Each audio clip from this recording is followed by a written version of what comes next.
Now, Kristin, those of us here in Australia have been looking on, and in New Zealand, of course, looking at the horrible wildfires in Maui, one of the large islands there of Hawaii, a part of the world so many Australians know well. Just terrible bushfires there. 99 deaths confirmed so far.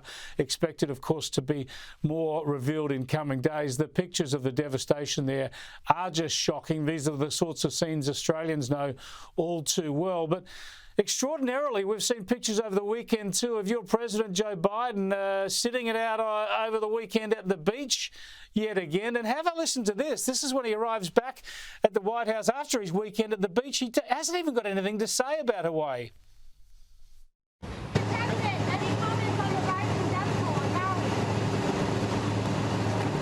Will you come talk about the Hawaii response, Mr. President?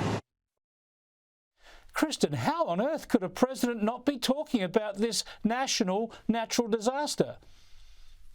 It's a complete disgrace, of course, but this is what we've come to expect for Joe Biden. And this is exactly what happens when you have a politicized media that essentially works for one party. At this point in this country, the mainstream media is just an arm of the Democratic Party.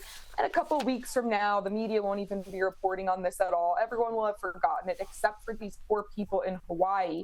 But you know what's really interesting about this, Chris, is despite how horrific and just disgraceful Joe Biden is acting in light of this disaster, I don't think it will change much for him electorally, because the Democrats' core base have proven over and over again that they will vote for anybody as long as they have a D next to their name. I mean, we saw a few years ago, they voted for a stroke victim who could not even utter a full sentence of English, John Fetterman in Pennsylvania, over a world-class surgeon who was running against him in that Senate race. So I don't suspect that his disastrous response to this tragedy is going to change much in terms of the election. But yes, it's a disgrace, and we're all embarrassed of our president.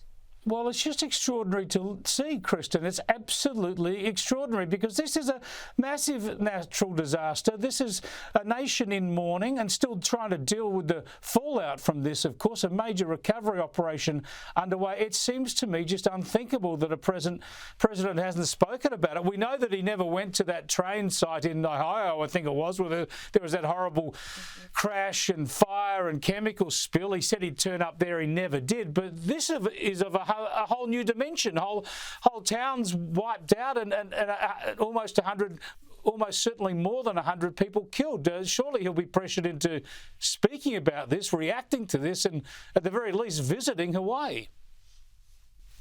One would certainly think so. I mean, this is the empathetic president we were promised. This is what he ran on, being a man of empathy, a man of the American people who can bring us all together. And instead, he's been a complete disgrace. He is lazy. He is selfish. He does not want to be bothered with questions about this horrific tragedy. But who knows? Maybe the media will eventually pressure him enough that he'll have to actually show up and make a visit there and say some words. But I don't have a lot of hope in our media at this point. Understandably, Kristin. Thanks so much for joining us again, Kristin Tate. Always good to catch up with you. Thanks as always, Chris.